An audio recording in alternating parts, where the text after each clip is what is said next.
Gold trusted gold buyers మీరు తాకట్టు పెట్టిన బంగారాన్ని విడిపించి ఈ రోజు ఉన్న మార్కెట్ ధరకు కొనబడను 7771077220. But first film when it didn't work out and you wanted to ఎలాగో ఆ పట్టుదలతోటి ఆ తర్వాత ఏం జరిగిందంటే మీకు మళ్ళీ మీకు ఎలా భరోసా వచ్చింది that I will be fine అని? అంటే ప్రాబబ్లీ ఆ యాక్టింగ్ ఇన్స్టిట్యూట్లో ట్రావెల్ అవడం అనేది కూడా అది కూడా మళ్ళీ జరిగింది. And then I started noticing that okay అప్పుడు నాకు అసలు ఏం అర్థం అవ్వలేదు, ఇప్పుడు కొంత బాగానే అర్థమవుతుంది అనేది అనిపించిన తర్వాత ఈ యాక్టింగ్ ఇన్స్టిట్యూట్స్కి ఎవరో ఒకళ్ళు డైరెక్టర్స్ ఎవరైతే యాక్టర్స్ తోటి రిక్వైర్మెంట్ ఉంటుందో వాళ్ళు వస్తూ ఉంటారు. అలాగా జైన్సీ పరాంజీ గారు ప్రభాస్ తోటి ఈశ్వర్ సినిమా చేస్తున్నాము అనే ఒక కొత్త సినిమా చేస్తున్నాం కొత్త వాళ్ళతోటి అన్నట్టుగా ఆయన వచ్చారనమాట. అప్పుడు ప్రభాస్ కొత్త వాళ్ళు. సో ఆ సినిమాకి ఆడిషన్స్ కోసం అన్నట్టుగా ఆయన వచ్చారు. ఆయనతో పాటు అశోక్ కుమార్ గారిని ప్రొడ్యూసర్ రావడం. సో అక్కడ నేను ఇలా చెప్పాను, అంటే నువ్వు హీరో కింద చేసావు కదమ్మా అంటే పర్వాలేదు sir, I just want get back, ఎలాంటి క్యారెక్టర్ ఇచ్చినా పర్వాలేదు చేస్తాను అంటే అందులో ఒక చిన్న నెగిటివ్ రోల్ ఏదో ఉంటే ఆ నెగిటివ్ రోల్ ఇచ్చారనమాట. సో అప్పుడు మీకేం అనిపించలేదా, అయ్యో నేను హీరోని కదా, నేను హీరో మెటీరియల్ని కదా, నేను ప్రభాస్లా పొడుగ్గా ఉన్నాను కదా? అంటే నాకు అలా అనిపించలేదండి, నిజంగా అలా అనిపించలేదు. అంటే ఓవరాల్ ఆ సిచ్యువేషన్లో ఆ టైంకి నాకు అనిపించింది ఏంటి అంటే ఈ ఇండస్ట్రీలో ఉండాలి అంటే ముందు సర్వైవ్ అవ్వాలి అంటే హీరో ఆయన పట్టుకుని కూర్చుంటే నిన్ను సపోర్ట్ చేసి నీ బ్యాక్గ్రౌండ్లో ఎవరో నీ మీద ఇన్వెస్ట్ చేసి డబ్బులు పెట్టేవాళ్ళు ఉండరు. సో సర్వైవ్ అవ్వాలి అంటే ఏదో ఒకటి చేయాలి కదా అన్నట్టుగానే అనుకున్నాను. అంటే ఇన్ఫ్యాక్ట్ ఆ టైంలో నాకు ఎలా ఉండేది అంటే మెడిసిన్ వదిలేసాము ఇంటికి తిరిగి వెళ్ళలేము అనే ఒక పిచ్చి పట్టుదలతో ఈరోజు పొద్దున్న 9 గంటలకు నేను ఇంటి నుంచి బయటికి వెళ్ళాను అంటే ఏదో ఒక సినిమాలో ఛాన్స్ ఓకే అయితే కానీ నేను ఇంటికి రాను అనుకుని బయట కారులో పడుకునిపోయిన రోజులు కూడా ఉన్నాయండి. అయ్యా యా, అంటే నేను ఇంటికి వెళ్ళను, పొద్దున్నే వెళ్ళి స్నానం చేసేసి మళ్ళీ బయలుదేరతా అలా అనుకుని బయలుదేరి యా చాలా అయితే మీరు స్ట్రగుల్ అయ్యారు. Oh my God.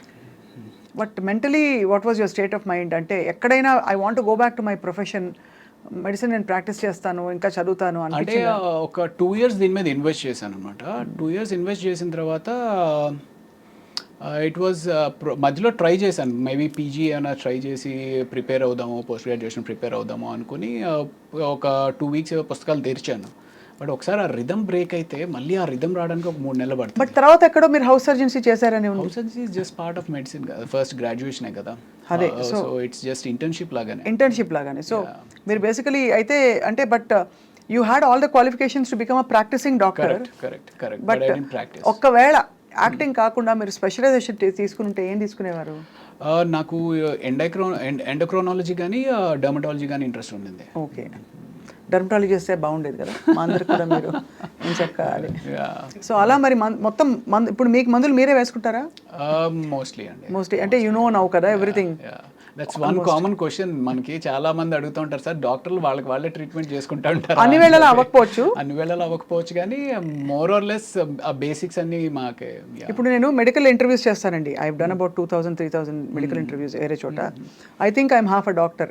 ఏమీ తెలియని నేనే అలా అనుకుంటే మీరు యాక్చువల్గా డాక్టర్ అయింది ఇంకా ఎంత అనుకోవాలనుకుంటాను.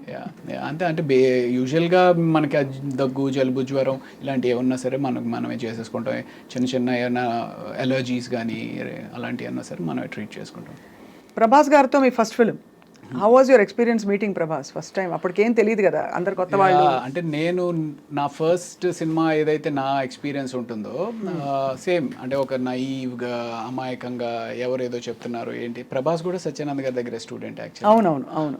సో అలాగా అప్పుడు తను వచ్చినప్పుడు అలా ఉండేవారు. బట్ తను మంచి పర్సనాలిటీ అండ్ అంటే తను వాక్ చేస్తున్నప్పుడే నాకు అనిపించేది ఓ మ్యాన్ అసలు ఎంత మ్యాన్లీగా ఉంది తిని వాక్ అనేది. నాకు అప్పుడు ఒక మారుతి కారు ఉండేదన్నమాట. షార్ట్ గ్యాప్లో వచ్చి తను కార్లో పడుకునేవాడు. అంటే రాత్రంతా అంటే ఈ షూటింగ్ టైర్డ్నెస్ తోటి ఇంకొక 2 గంటలు పడుకొనిస్తే బాగుండు కదా అంటూ ఉండేవాడు అనమాట తను. So yeah, that was a wonderful experience. ఎలా అనిపిస్తుంది అంటే today he's one of the biggest pan world super star. ఇప్పుడు if you met him Ravi garu, would you have the same vibe? Because you sort of started off together. ఇద్దరికి ఈ మధ్య అంత పరిచయం ఉంటుందంటారా? I don't know. You don't know. You haven't probably been in that situation yet. So Eshwar తర్వాత క్యా హువా? ఈశ్వర్ తర్వాత అందులో నెగిటివ్ రోల్ చేసిన తర్వాత వైవిఎస్ చౌదరి గారు సీతయ్య అని చెప్పి హరికృష్ణ గారితో ఒక సినిమా చేస్తా ఉన్నారు. అవును, సీతయ్య తెలుసు కదా. సీతయ్య ఎవరి మాట విండు, సీతయ్య మేము వాడుకుంటాం. కానీ నేను సీతక్క అని మార్చుకున్నా నా గురించి. ఓకే. సో ఆ సినిమాలో ఒక సిమిలర్ నెగిటివ్ రోలే, బట్ ఆ నెగిటివ్ రోల్తో పాటు ఒక వండర్ఫుల్ సాంగ్ అండి, కీరవాణి గారు కంపోజ్ చేసిన సాంగ్, ఆదిశంకర్లో సౌందర్య లహరి అని చెప్పి ఒక సాంగ్. ఆ సినిమా దట్ హ్యాపెండ్. దీని తర్వాత Eeshwar led to that Seetayya. And after Seetayya my next నా అంతటికి నేనుగా సాధించుకున్న సినిమా ఘర్షణ అనమాట. మళ్ళీ ఆడిషన్స్కి వెళ్ళి Gautham Menon. Yeah correct. Yeah, so that was in 2004 I think. Exactly. మీకు ఉన్నారా అసలు ఇండస్ట్రీ తోటి సంబంధం ఉందా? 2004 లేదు, యాక్చువల్లీ అప్పుడే వచ్చాను. I just come in. Okay యాంకర్గా జర్నలిస్ట్గా జాయిన్ అయ్యాను TV9 2003లో. ఓకే. సో బట్ అప్పుడు ఐ థింక్ ఘర్షణ చాలా మంచి వెంకటేష్ గారి. అవును. సో వెంకటేష్ గారి కాంబినేషన్తో మీకు చాలా ఇది మంచి ప్రముఖ పాత్ర అందులో. అవును అవును. So obviously tell us about that experience, ఎలా ఉండేది? అంటే ఫస్ట్ డే మేము ఇక్కడ ఫిల్మ్ నగర్లో ఏదో బిల్డింగ్ మీద చేస్తూ ఉన్నాం అనమాట. అది ఎన్కౌంటర్ అయితే ఆయన వచ్చారు కంప్లీట్ టైట్ షర్ట్స్ తోటి. ఐ మీన్ చిన్నప్పటి నుంచి ఏంటబ్బా ఏం చేస్తారమ్మా అన్నాడా? అలా సేమ్ ఎగ్జాక్ట్లీ అలాగే అనుకుంటే అలా అనుకుంటే వచ్చి రెడీగా షార్ట్ రెడీగా చేసేద్దామా అని చెప్పేసి హడావిడికి వస్తే, బట్ నాకేంటి అంటే చిన్నప్పటి నుంచి ఒక పెద్ద స్క్రీన్ మీద ఒక విగ్రహాన్ని చూస్తున్న విగ్రహం ముందుకు వచ్చింది అనుకోండి, ఎలా ఉంటుంది. బట్ చాలా కూల్గా ఉన్నారు. ఆయన చూడడమే ఒక థ్రిల్లింగ్ ఎక్స్పీరియన్స్ అనిపించింది అనమాట నాకు. దెన్ నాకు అది that was the first day. అక్కడి నుంచి రోజు షూట్ చేస్తూ ఉన్నాము. అండ్ దెన్ శ్రీలంక వెళ్ళి ఆ ఎపిసోడ్ చేసాము. ఆ శ్రీలంకలో బోట్ మునిగిపోయింది. మేము యాక్చువల్లీ ఏదైతే ఆ హౌస్ ఉంటుంది, if you remember that movie, ఆ హౌస్ ఉంటుంది, వెంకటేష్ గారు ఆ సీన్ హీరోయిన్ది ఒక హౌస్ ఉంటుంది అనమాట. ఆ హౌస్కి ఒక బోట్లో ఒడ్డు నుంచి ఆ ఇంటికి వెళ్ళి అక్కడ షూటింగ్ చేసుకుని మళ్ళీ ప్యాకప్ తర్వాత ఇటు వచ్చేయాలి. సో ఈ బోట్ ఏదైతే ఉందో అది టెంపరీగా తయారు చేసిన బోట్ అనమాట. ఆ టెంపరీగా తయారు చేసిన బోట్ మీద అందరూ ఎక్కేశారు. అప్పటికి వెంకటేష్ గారు ఇది కూడా చేశారు. ఎంతమంది పట్టొచ్చు అది ఇంట్లో అంటే, సార్ 15 మంది పట్టొచ్చు సార్ అని అన్నాడు. 15 మంది ఎంతమంది ఉన్నాం, మనం ఎంతమంది ఉన్నామంటే, సార్ 16 మంది ఉన్నామండి, ఇంకో 4 దింపేశానండి ఎక్కువ ఉంటాయి అని చెప్పేసి అతను అన్నాడు. సో బోట్ స్టార్ట్ అయింది. బోట్ స్టార్ట్ అయితే కరెక్ట్గా వెంకటేష్ గారు ఆ సీన్ మాట్లాడుకుంటూ ఉన్నారు. ఏంటి మీరు శివమణి అనే సినిమాకి థాయిలాండ్లో ఏదో బోట్ ఎక్స్పీరియన్స్ అయిందంట కదా, బోట్ మునిగిపోతుందంట కదా, ఇది ఇలా మాట్లాడుతున్నారు. నేను ఇలా చూస్తుంటే బోట్లో ఇంక నీళ్ళు వస్తున్నాయి. ఏంట్రా నీళ్ళు వస్తున్నాయి అనుకుంటున్నా. అలా వస్తున్నాయి, అలా స్పీడ్గా ఎక్కువైపోతూ ఉంది. సరే ఇటు వస్తున్నాయి కదా, ఇటు మునిగిపోతుంది కాబట్టి అందరం ఇటు వచ్చేద్దాం అన్నట్టుగా నేను ఇటు వచ్చాను కదా, అది ఆగట్లా. అలాగే నీళ్ళు వచ్చేస్తున్నాయి అని అరుస్తూ ఉన్నాం. ఇంతలో ఇటు వచ్చాము, అది విత్ ఇన్ సెకండ్స్ మొత్తం టాపులు అయిపోయింది. మీరు పడ్డారు? టాపులు అయిపోయింది. బోటు పైన ఎవరు లేరు. బోటు తిరగబడిపోతే మనుషులందరూ బోటు కింద ఉన్నారు. ఏంటి వెంకటేష్ గారు ఆ సీన్ మొత్తం క్రూ, కెమెరామ్యాన్. అయితే అందరికి ఈత వచ్చా అండి? ఎవరికి? ఒక్క కెమెరామ్యాన్ గారికి వచ్చు. క్రిటికల్గా ఇంజ్యూర్ అయ్యి ఒక 3 రోజులు షూటింగ్ అయిపోయింది ఆ కెమెరామ్యాన్ గారి వల్ల. అయ్యా. ఎందుకు అంటే మేమందరూ ఆ బోట్ ఎప్పుడైతే తిరగబడిపోయిందో, లక్కీగా ఏంటంటే బోట్ మునగల, తిరగబడిపోయి ఇట్ వాస్ హోల్డింగ్ అనమాట. సో ఎవరికాళ్ళు బోట్ పట్టుకుని నిలబడ్డాం. ఈ కెమెరామ్యాన్ అనే అతను లోపల ఎక్కడో ఆయన షర్ట్ దేనికో హుక్ అయిపోయి ఉంది. సో అందరూ వచ్చారు. ఆ సీన్ వాళ్ళ ఫాదరు, అవును కెమెరామ్యాన్ అంటే అదిగో అక్కడ కాల్ కనపడుతుంది అని చెప్పి పూల్ చేస్తుంటే రావట్లా.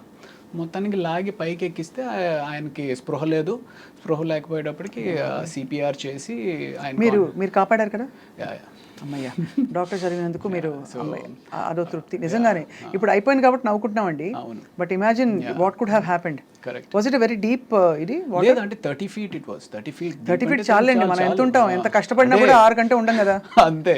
మనకేం పెద్ద డీప్ అవసరం లేదు. ఒక 7 అడుగులు ఉంటే చాలు పోవడానికి.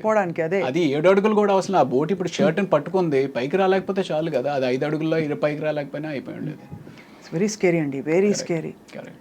ఆఫ్టర్ దట్ ఏంటి, did you suspend the shoot? లేదు, ఒక 1 day బ్రేక్ ఇచ్చారు. ఆ తర్వాత అప్పుడు డిసైడ్ అయిపోయి ఉంటారు, హర్ షూటింగ్ మే ఏక్ డాక్టర్ హోనా చాహియే అని.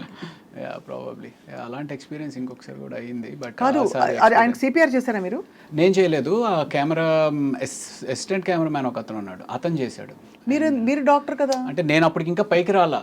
నేను ఇంకా ఇదే ఉన్నాను. అతన్ని తీసుకొచ్చి చేస్తున్న టైంలో ఆయన అన్కాన్షియస్ అయిన వ్యక్తి మళ్ళీ కాన్షియస్ అయిన తర్వాత సడన్గా భయపడిపోయి ఆ అసిస్టెంట్ కెమెరామ్యాన్ లిప్ ఏదైతే ఉందో ఆయన దాన్ని పట్టుకుని కొరికేశారు. అంటే ఆయన ఈ అసిస్టెంట్ కెమెరామ్యాన్ ఇంజ్యూర్ అయ్యాడు. ఈయన కన్నా ఆయన లిప్ కొరికేశారా? అంటే తెలియదు అంటే సడన్గా ఒక షాక్లోకి వెళ్ళిపోయి ఆ షాక్ నుంచి బయటకు వచ్చేటప్పటికి ఆయనకి ఏం అర్థం అవ్వలేదు అనుకుంటా, బట్ మనం కొరికేసి అలా గట్టిగా పడేసుకున్నారు. అలా అవుతుందండి? అవుతుంది నియర్ డెత్ కదా. నియర్ డెత్ ఎక్స్పీరియన్స్ అయినప్పుడు you can go into a trauma or shock and do something like this. బాబోయ్, సో అది అసలు స్కేరీ, వెరీ వెరీ స్కేరీ అండి. And don't forget to subscribe to iDream. And for more videos, Please subscribe to iDream.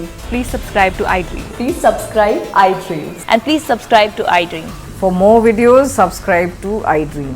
please like, share, and subscribe to the channel. Congratulations, iDream. Subscribe to iDream. Subscribe to iDream. So subscribe to iDream Media.